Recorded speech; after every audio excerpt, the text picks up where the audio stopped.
we interrupt our program to bring you this important message. No. Caught a body, but that does not mean shit to me. Got two on me. Now, back to our show.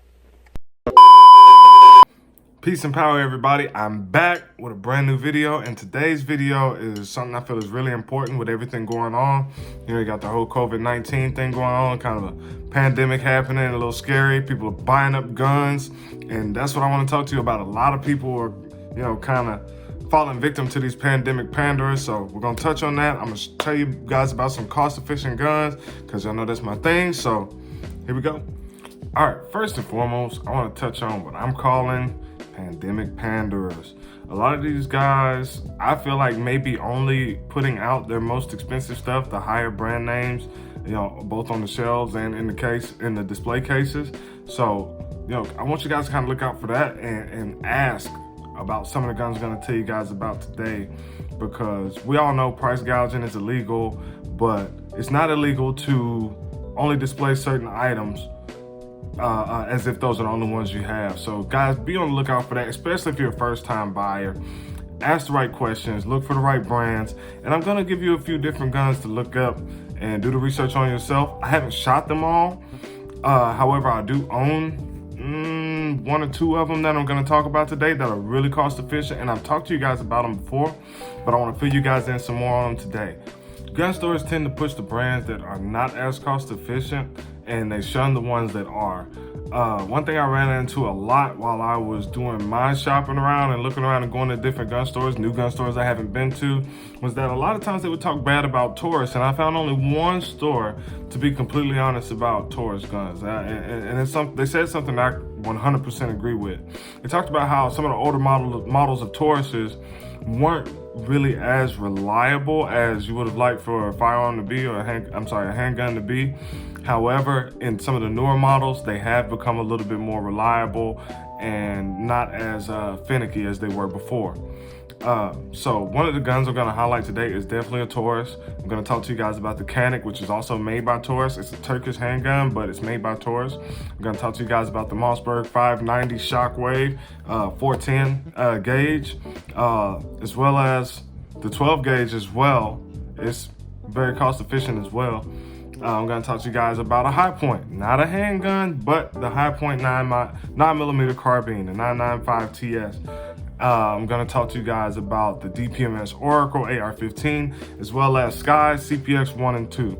All these guns come in at under 500, some way under 500, some just at 500, and some just slightly below, which I feel like is a good price range for anyone's pocket in this day and time, especially being that now you're not spending as much money and you do have a little bit of extra money. This is a number that you could put away to get yourself a firearm to protect yourself, your property, and your family. First, I'm going to talk to you about the guns that I actually own, because I shoot them. I've shot them and I shoot them on the regular.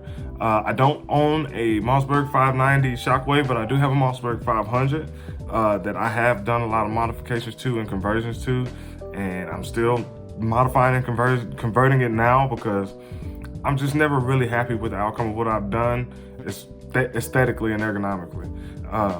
However, I'm gonna keep the gun because I do like my 12 gauge shotgun. Okay, so we're gonna start out. I'm gonna talk to you about the Canik TP9SA.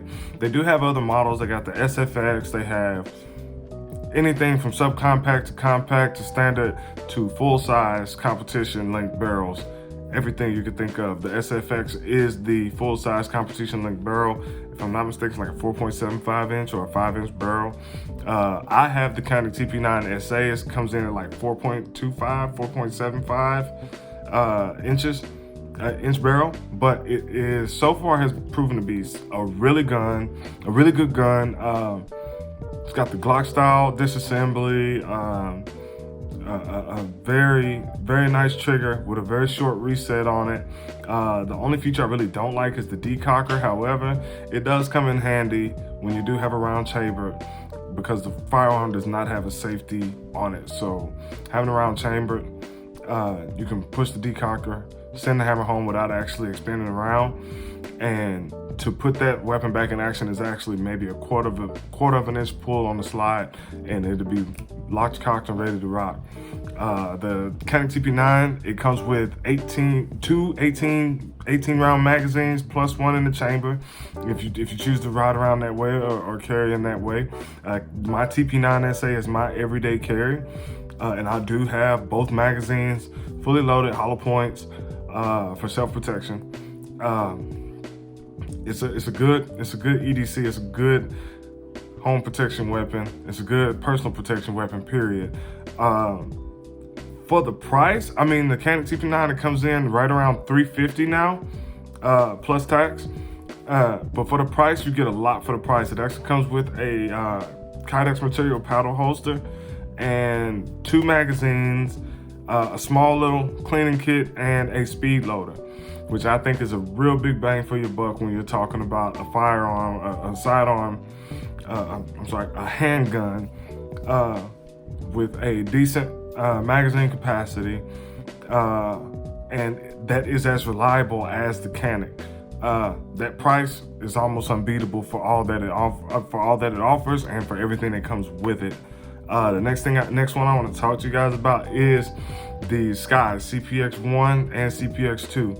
Now the only difference between the CPX1 and CPX2, and both of these guns are 9mm, by the way, but the only difference between the CPX1 and the CPX2 that I can visually see is the CPX1 has a safety switch, and the CPX2 does not have a safety switch. It doesn't have a safety feature. However, that trigger pull is nice and long and tight, so even in pulling it, drawing that weapon, it is kind of hard to misfire or accidentally discharge around with your finger away from the trigger, because even if it got snagged on something, you'll immediately be able to tell that the trigger is snagged on something, and you'd have time to stop because of the length of the trigger pull.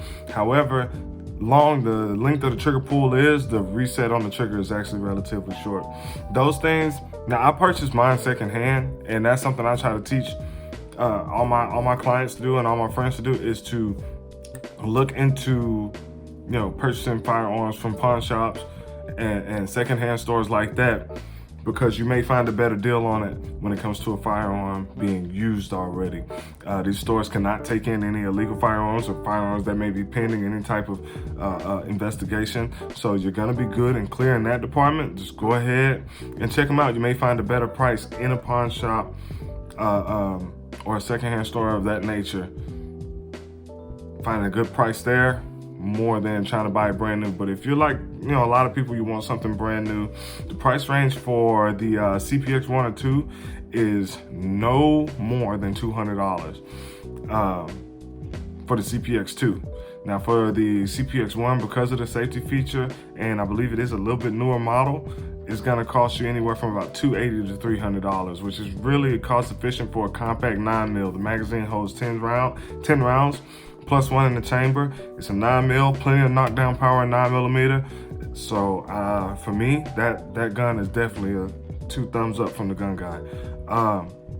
Another gun I want to talk to you about, which is a 9mm, but it is a carbine style 9mm, is the High Point. Sorry, it's a High Point 9mm, the 995 TS. I actually own one, and it's a fun little gun to have. It's a fun little gun to shoot.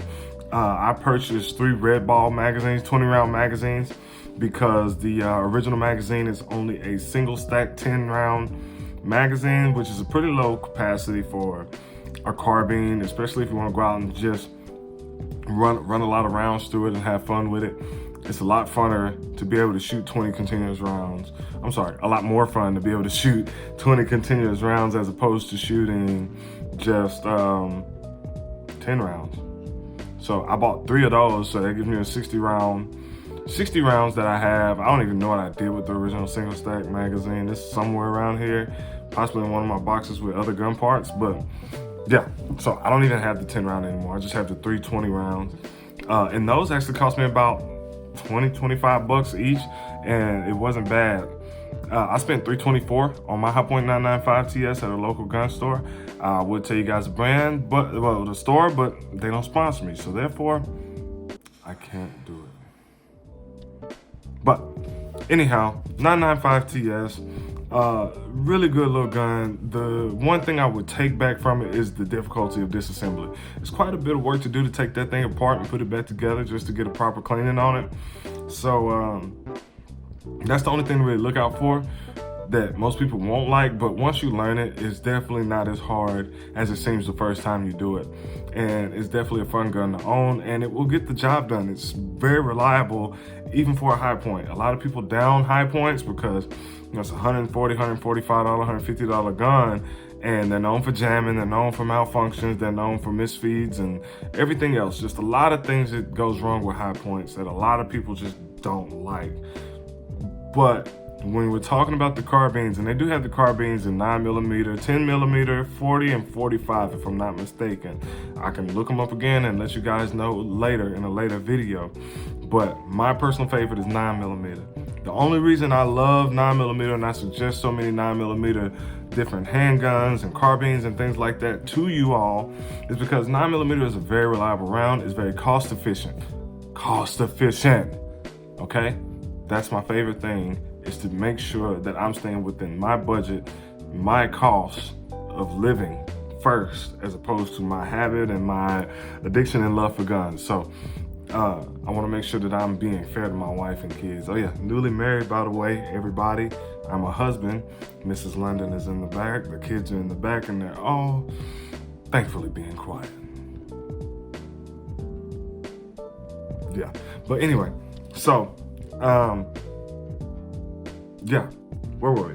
Oh yeah, the 995 TS. Definitely a fun little gun to have, a very reliable little gun to have. People can crap on the high points all day, but they cannot crap on the high point carbines, pistol caliber carbines that High Point has recently came out with over the past few years or so. They're really good, really fun.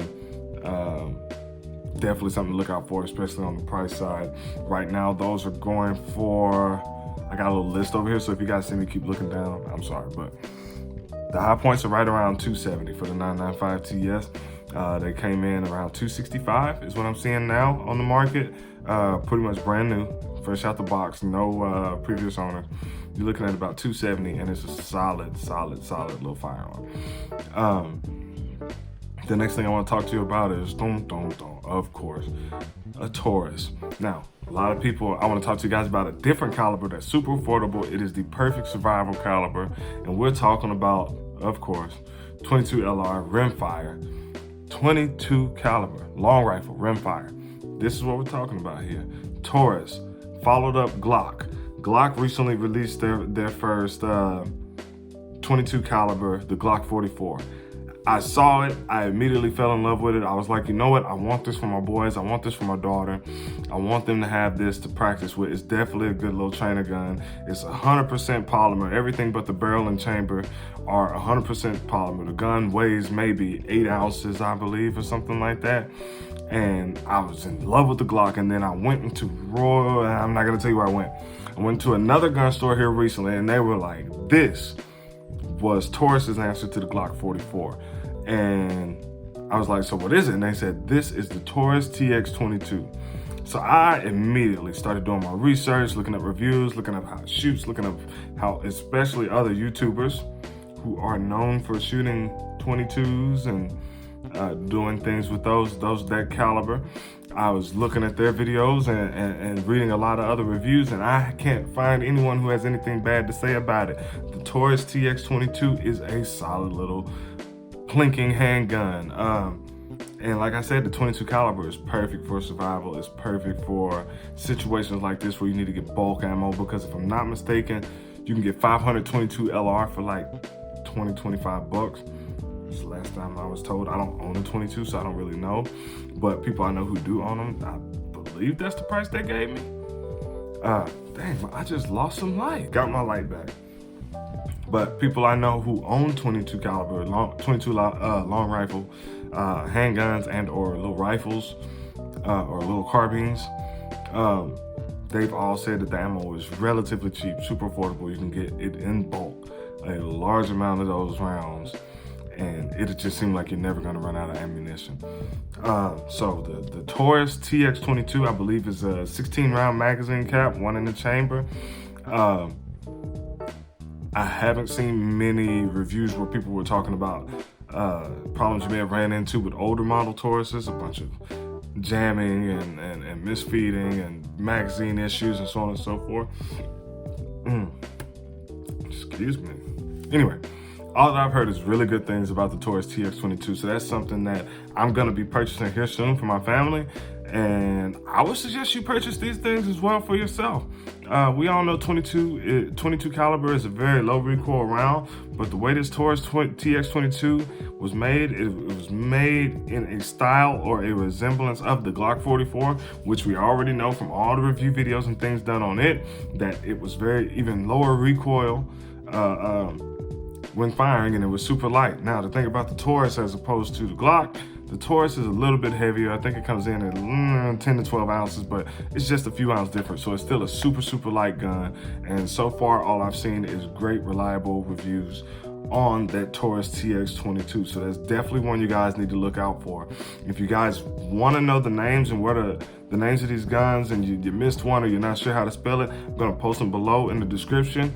And I may even attach some links somewhere around here so you guys can go look them up and find them online. Possibly, maybe some of these stores will be near you if you're in my area. So I want to talk to you guys. I talked to you guys about a couple of 9mm, a 9mm carbine. I talked to you about a 22, and I promised you I would talk about the Mossberg 590 Shockwave 14 gauge. Again, another one I haven't shot personally yet, and another one that I don't own. However, I've seen nothing but great reviews on it as well, and I think that with it being a 410 is definitely something that anyone in the household could pick up to defend the home. I've had a 410 shotgun before, and it is very easy to control and maintain, even in a weaker state of being, or even being a smaller person, or you know, not gonna say women, but being a smaller person or a person with less upper body strength to control such a firearm like a shotgun. Definitely is a good gauge to go with, the 410. And then you got that cool short barrel design with the Reaper grip on there in 410 from Mossberg, the 590 Shockwave 410 gauge. Okay, definitely another one you need to look out for. The last one I want to talk to you guys about, of course, everybody's like, well, what about rifle caliber carbines or rifle caliber? You know, what about sporting rifles? What about rifles in general? I'm gonna tell you guys about the DPMS Oracle. The DPMS Oracle goes for $470 to $500. You normally can find these in Academy, and like I said, another gun that I haven't personally shot and I don't personally own, but I've seen nothing but great reviews on them. I haven't seen too many people talk really bad about anything except for maybe a little bit of a jam here and there, but I haven't seen a lot of negative reviews or read a lot of negative reviews about the DPMS Oracle or anything DPMS with the AR-15 nomenclature or build in general. I haven't seen too many people make adverse videos or write adverse articles or reviews on those as well. A lot of people say it's a good buy for the price, because a lot of times what you're gonna find, if I lose my light one more time, a lot of times what you're gonna find is that when you go into these gun stores, like I said, they're gonna have their more higher end stuff up on the shelf. Like with AR-15s, you're gonna see the more expensive brand names on the shelf right now in the gun store. But as soon as you can find a DPMS Oracle, do not shy away from picking it up because of the price. If it's coming in under $500, it's my type of gun, because a lot of times, matter of fact, all of the time, it is not on the gun, it is the shooter. It is who is behind it, who is pulling the trigger. Guns only do what you make them do, okay? If you clean your gun, you take care of your gun, you're gonna take care of you. This is something I tell my kids every day. Whenever we sit down to clean, do firearms maintenance, I tell them, I say, before we start, I say, why do we do this? And they tell me, because you take care of your gun, it'll take care of you. So definitely a bang for your buck we're gonna be looking at, I hope you guys are gonna watch this video and be looking at the Taurus TX22, the Canik TP9, any one of those will do, whether you go with the subcompact all the way up to the full length SFX. But the Canik TP9, the Mossberg 590 Shockwave 410 gauge, the High Point 9mm 995 TS, the 9mm carbine from High Point, the DPMS Oracle AR-15 coming in just under $500 or right at, and the SCCY Sky CPX 1 and 2. These are all guns you guys really need to look at. They're all coming in at under $500, either right below or way under. So you're looking at very good cost-efficient guns that will do the job you need them to do, guns that are not the biggest brand names but are reliable and will become even more reliable the more reliable you become with it. So definitely look into finding someone to train you, paying someone to get you right so that you can defend yourself in any situation or even get yourself out of certain situations, because we do live in a crazy world where you do need to protect yourself. So definitely be on the lookout for these weapons. Do not let these gun store owners and these sales clerks at the shelves and your friends who call themselves gun guys talk you into breaking your bank to purchase yourself a firearm to protect yourself and your family. There are plenty of other manufacturers out there and other guns out there and everything that are way more cost efficient. I don't have enough time in one video to tell you about them all, but the more I find, the more I'll tell you about, okay? All right, like I always say, peace and power, because if my peace is my power, then my peace is also my power. Peace and power. I love y'all, family. Hey, and before I forget, don't forget to subscribe and send other people to the channel. Tell them come watch, tell them come subscribe, like the video below, and I'll see you guys next time, all right? Peace, power.